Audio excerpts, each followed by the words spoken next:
नमस्कार मित्रों, आपका एक बार फिर से मेरे YouTube चैनल पर स्वागत है। लाल किताब में कहा गया है कि यदि आपको किसी ग्रह के पूरे लाभ मिल रहे हैं तो वो ग्रह आपकी जन्म कुंडली में अशुभ नहीं हो सकता। यद्यपि यदि आप हॉरोस्कोप की दृष्टि से जन्म कुंडली की विवेचना करेंगे तो हो सकता है कि वो ग्रह अशुभ प्रभाव में दिखाई दे, अशुभ ग्रहों के साथ मेल बना के बैठा हो या किसी अशुभ स्थान पर स्थापित हो। लेकिन यदि आपको उस ग्रह का लाभ मिल रहा है, उस ग्रह से पूरे लाभ प्राप्त हो रहे हैं, तो फिर लाल किताब के अनुसार आप नहीं मान सकते कि वो ग्रह अशुभ प्रभाव में है। जैसे यदि किसी व्यक्ति की जन्म कुंडली में सूर्य नीच नीच अवस्था में सप्तम भाव में स्थित हैं, लेकिन उस व्यक्ति को अपने जीवन में अपने पिता का पूरा सुख मिल रहा है, पिता का पूरा सहयोग मिल रहा है, समाज में पद प्रतिष्ठा भी अच्छी है, उसका स्वास्थ्य भी अच्छा है, शरीर में किसी तरह के आलस का भाव नहीं है, उसकी बुद्धि भी सही तरह से काम कर रही है, तो हम कैसे कह सकते हैं कि उस व्यक्ति का सूर्य अशुभ है? क्योंकि सूर्य हमें यही सब प्रदान करते हैं। सूर्य कारक है हमारी महत्वाकांक्षा का, हमारी शारीरिक सामर्थ्य का, हमारे पिता के सुख का, हमें पैतृक संपत्ति प्रदान करने वाला, हमें सरकारी नौकरी देने वाला। और यदि आप सरकारी नौकरी में, तो फिर कैसे कह सकते हैं कि शुक्र आपकी जन्म कुंडली में अशुभ भाव में बैठे हैं? तो शुक्र अशुभ स्थिति में नहीं रह सकता। और यही लाल किताब और हमारी जो पुरानी वैदिक ज्योतिष है, इसमें एक गहरा अंतर है। लाल किताब जो जो हमारी वैदिक ज्योतिष सिद्धांत है, उससे थोड़ा अंतर रखता है। वैदिक ज्योतिष ग्रहों से हमें प्रभावित मानता है, लेकिन लाल किताब कहता है कि हम अब जो कर्म करते हैं, जो हम दिन भर अपना दैनिक कार्य चलाते हैं, हमारे रीति रिवाज जो हैं, हमारा खान पीन जो है, हमारा पहनावा जो है, उन सब से भी हम अपने ग्रह को प्रभावित करते हैं।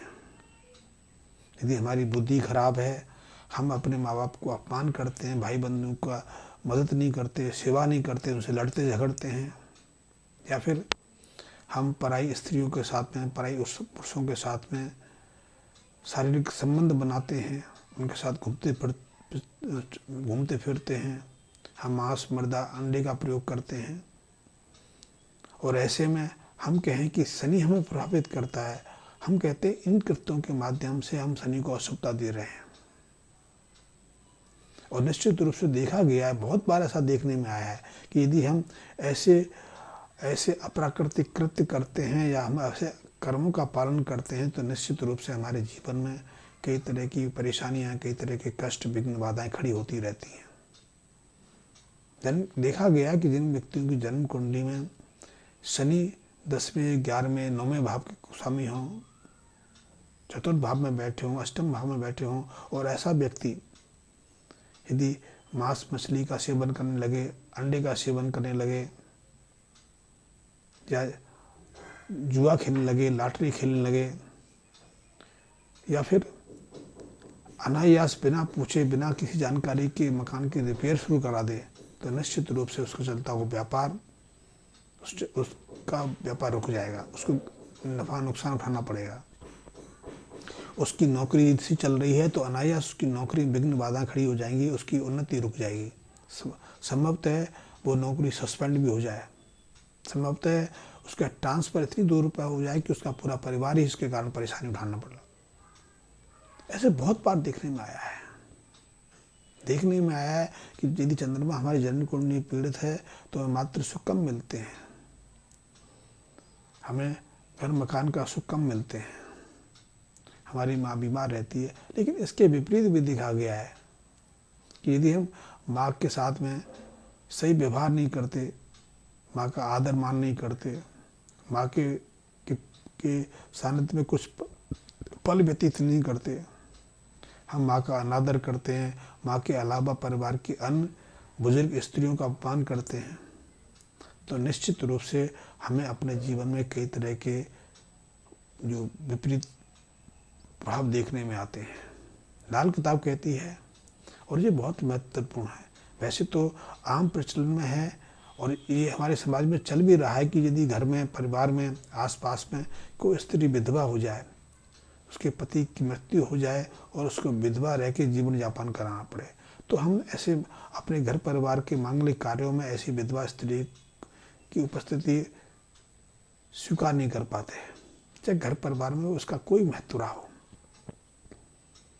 इससे शायद हम अपने को संतुष्ट कर लेते हैं कि हमारे कार्य निर्विघ्न चलते जाएंगे, लेकिन लाल किताब कहता है कि यदि आप विधवा स्त्री का अपमान करते हैं, अनादर करते हैं, उसका पूरा सम्मान नहीं करते, तो आपके जीवन में भी विविध कष्टों के द्वार खुल जाते हैं।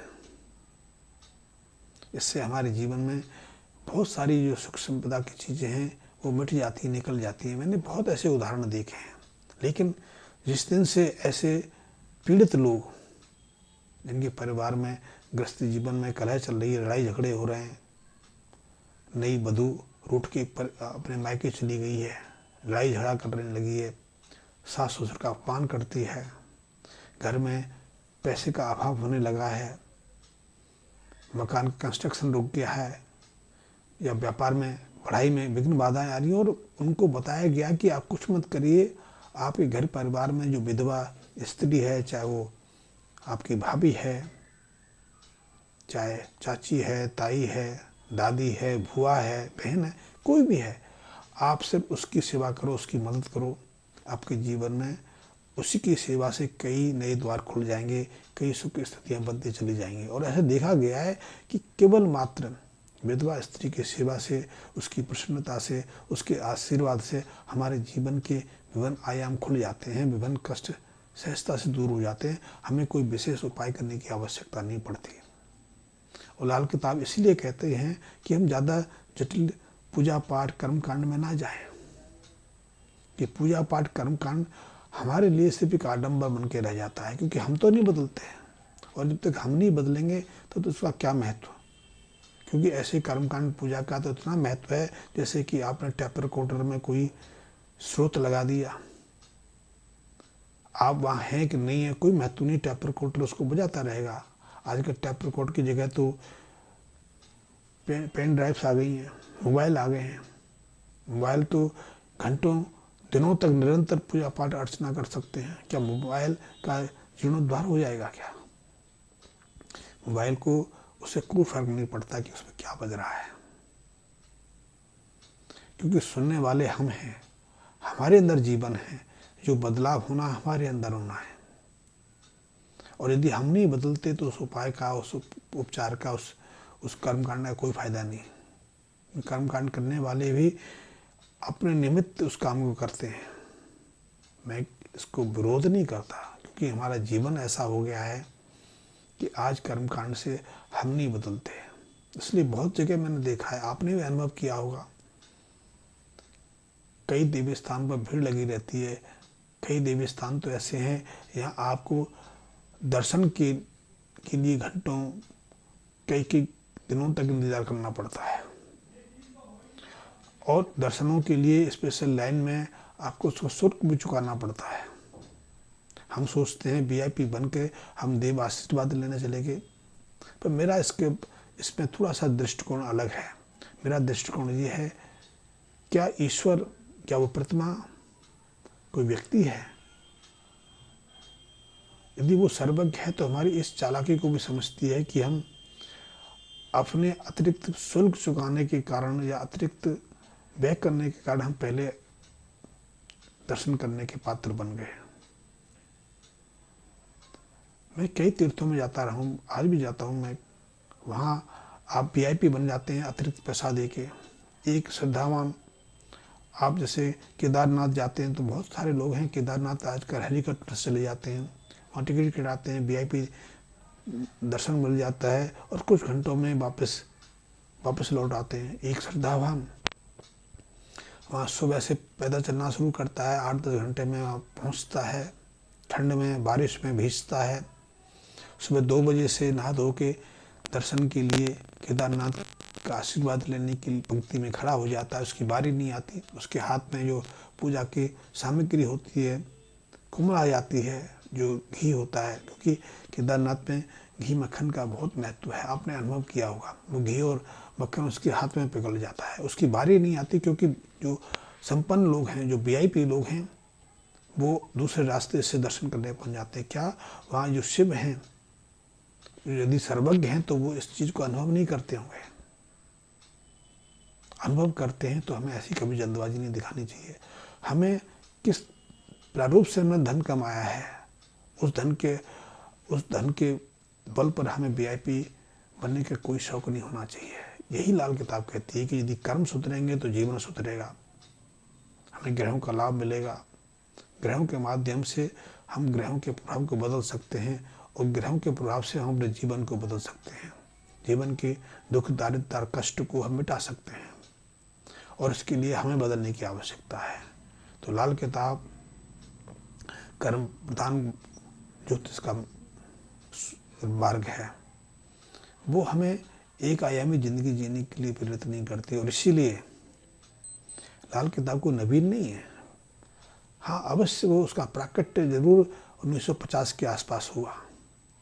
1939 में पहली बार लाल किताब के संबंध में उस कार्य की शुरुआत हुई। 1950-52 से उसके संबंध में कुछ पुस्तकें बाजार में आने लगी, लेकिन 70-80 के बाद इसका प्रचलन पंजाब में, हिमाचल प्रदेश में, हरियाणा में शुरू हुआ। आज भी बहुत सारे लोग ऐसे हैं जो लाल किताब का विशुद्ध उसी रूप में अध्ययन मनन कर रहे हैं, लोगों की मदद करने में लगे हुए हैं। लेकिन ये नवीन शास्त्र नहीं है, सबसे प्राचीन और सबसे वैज्ञानिक शास्त्र है। और आपको जानकर आश्चर्य होगा, लाल किताब का उद्भव और सूत्रपात वहाँ हुआ जिस भूमि पर चाणक्य ने अध्ययन मनन किया था। चाणक्य की तक्षशिला उसी जगह थी। तक्षशिला के बारे में इतिहास में थोड़ा बहुत हम जानते हैं, लेकिन हमें से ज़्यादातर लोग नहीं जानते तक्षशिला है कहाँ। आज है कि नहीं? आज तो नहीं है। नालंदा के विषय में तो हम बहुत लोग जानते हैं कि नालंदा बिहार के नालंदा जिले में है। बख्तियार खिलजी ने उसको तोड़ दिया था। हम ये भी जानते हैं कि वहाँ की जो पुस्तकालय था उसको आग के हवाले कर दिया गया, जिसकी आग 6 महीने जलती रही। हमें इससे ज़्यादा नालंदा के विषय में कोई जानकारी नहीं है। हाँ, जरूरी उसके अवशेष मिले, उसके फ़ोटो मिल जाते हैं, इतिहास की पुस्तकों में उसके विषय में थोड़ी बहुत जानकारी मिल जाती है, लेकिन तक्षशिला के विषय में तो तक्षशिला के अलावा हम कुछ जानते ही नहीं। और तक्षशिला जिस स्थान पर है उसके आसपास का क्षेत्र अध्ययन मनन चिंतन के लिए हमारे लिए स्वर्ण स्थल रहा है, स्वर्ण काल का स्थल रहा है। वहाँ बहुत सारे ग्रंथ रचे गए, चाहे वो ज्योतिष के हों, चाहे आयुर्वेद के हों, या साहित्य के हों। और वहीं लाल किताब की शुरुआत हुई। और हो सकता है क्योंकि बहुत प्रतिकूल स्थितियाँ थी, प्रतिकूल स्थितियों के कारण उथल पुथल होती रहती है, शब्दों के अर्थ बदल जाते हैं। तो लाल किताब की शुरुआत उस स्थल से हुई है। तक्षशिला के बारे में बताऊं, तक्षशिला आज के पेशावर, पाकिस्तान का एक पेशावर शहर है। उस पेशावर के पास ही पुराने अस्तित्व का एक स्थान है जिसे तक्षशिला कहते हैं। तक्षशिला के नाम पर आज पाकिस्तान में एक यूनिवर्सिटी की शुरुआत भी हो गई है, लेकिन वहाँ तक्षशिला से संबंधित कोई साहित्य नहीं पढ़ाया जाता। तो लाल किताब के विषय में ये थोड़ी सी जानकारी